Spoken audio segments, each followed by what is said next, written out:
Erica back on the Crafty Meraki YouTube channel, and today we are going to be playing with the Natalia Flora Para Dies. So these are sunflowers, and in the pack you get 3 different shapes. Well, I mean, obviously the flower is the same, but you know, they're kind of, some is bended, some has got a couple of leaves, etc, blah blah blah. So I'm gonna cut out quite a few of these so that I have spares in case I mess up, because you know, it's always good to have a few spares. So I'm cutting these out of Copic friendly paper so that I can actually Copic a color on top of them. And then I am going to grab a big stack of Copic markers. So many Copic markers.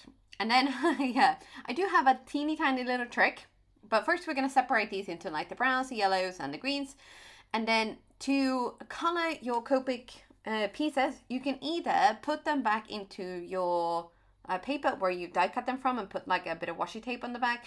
Or you can do as I do, take a little bit of clear acetate, put down some non-permanent tape runner or tape, and then you pop your piece on top of that.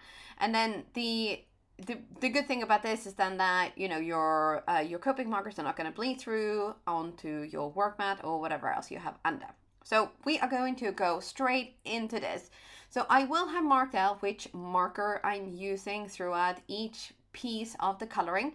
And the first one is a Y02. So we're just going to add a very light layer of yellow. And we're going to start from the top of the petals and going inwards.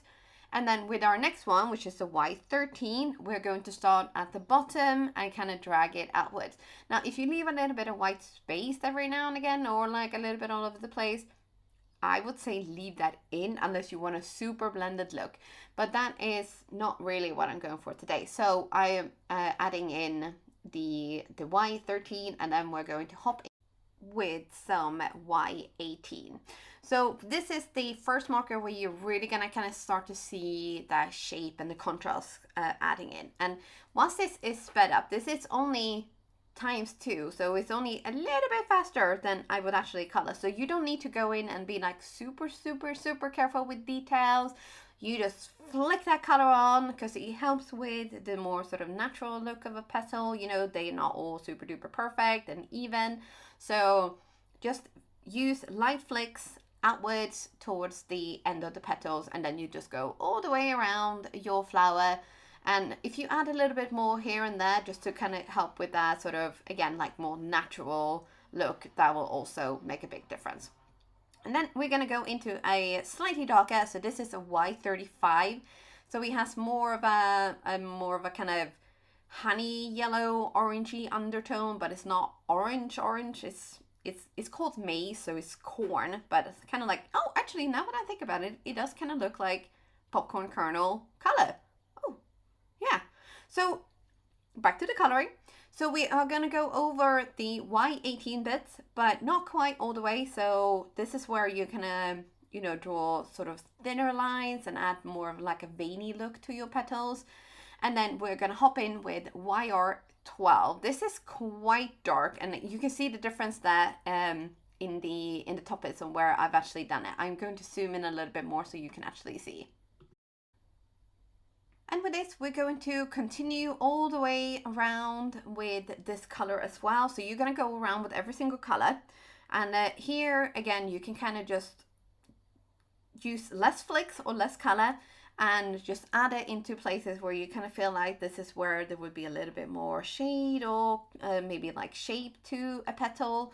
And then just kind of go with that.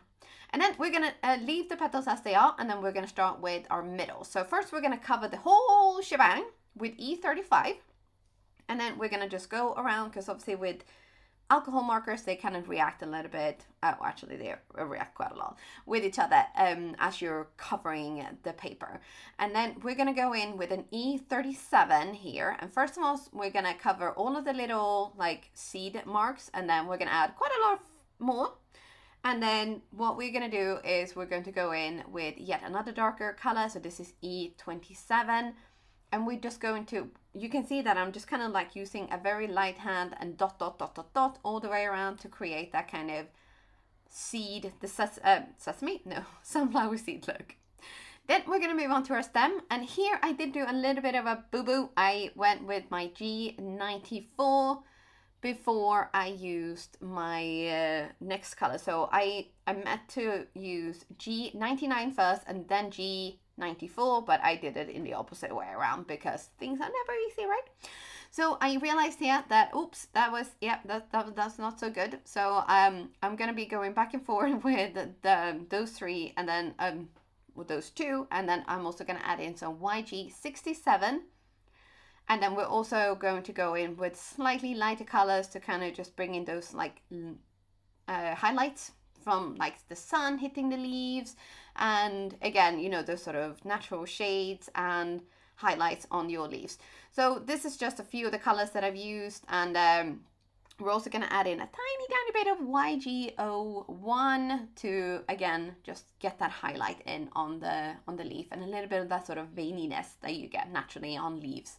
And then we're almost done with the coloring itself. So here we have our finished sunflower. I mean, if you want to keep working on this, of course, you know, that is up to you. You can use whatever markers you have, just kind of adapt the ones that you have, and then you're good to go. But that is our first one. And then I colored another four. No, my math is off. I colored another 3 for a total of 4. Yeah, numbers are not my strong suit, but here we have the 4 different flowers. So I did use 2 of the same, obviously, and then 1 of each of the other ones. And then on the back of these, I have also added a little bit of a spare piece of paper, because the inner bits, you can remove them if you want, but I wanted mine to stick to where they are. And on the back of these, I have done exactly the same thing. So you just cut out like a little circle or an oval, glue that down, and then you're good to go. And then, you know, it was time to think, you know, backgrounds and the rest of the cards, because, you know, we can't just have flowers, can we? Although that would be nice, wouldn't it? So I have this, well, these, actually. I have a few little bits and pieces laying around, and I am making my, you know, I'm doing my best trying to use up all the backgrounds and everything like that I have that are laying around, instead of just making more, because I am terrible for doing that. I just make lots of pieces, and then I don't use them, and then just gotta sit there taking up space. And, you know, as Bobby from Career Eye says, you know, if you have chaos around you, you're gonna have chaos in your mind, and we don't want that. But then once we have all those put together, we need some sweet sentiments, and I have grabbed a couple from the love potions. So these just worked out really nicely. I just feel like they fit so nicely with the sunflowers, and then of course sparkles. So I picked gold opal gems and golden illusion gems, and we are going to be adding some of these to the card. And by some, I mean a lot. I know I do it all the time, but you know, I can't help it. I just love the bling. So for the black card, I have used the Crafty Plaid cover plate on black cardstock, and then I splattered this with a little bit of gold, and I have kept all of the pieces, or well, most of the pieces in, instead of poking them out, because I just wanted the texture. And then on the ink smushed background, these are done with ink on 3 Atelier inks. Now you will notice that I actually managed to rein myself back, and I did not go crazy. I mean, okay, so crazy with the bling, but not crazy. So I did manage to pull back and actually take a few off. So I think, you know, round of applause for that. Thank you. Yes, thank you very much. And with that, the cards are done, and I really hope you've enjoyed this video. We'll consider giving it a thumbs up, and if you haven't subscribed to the Crafty Meraki YouTube channel yet, you really should, because we are here all week giving lots of fun tips and tricks and lots of jibber jabbering from me. But that is it, and I will see you soon again.